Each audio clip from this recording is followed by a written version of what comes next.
Senhora Presidente, senhoras e senhores vereadores, mais uma vez agradecer a nossa sempre diretora Cleciane, o Geraldo, parabenizá-los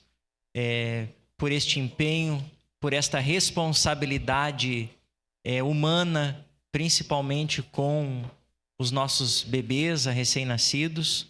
de puxarem para si essa pauta e entregarem de fato à nossa sociedade aquilo que elas mais necessitam. Então, no momento oportuno, estarei votando favorável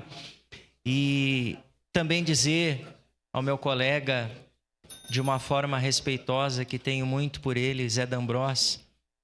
dizer que realmente o governo Adiló tem obtido e discutido e se relacionado e conversado, de repente não da maneira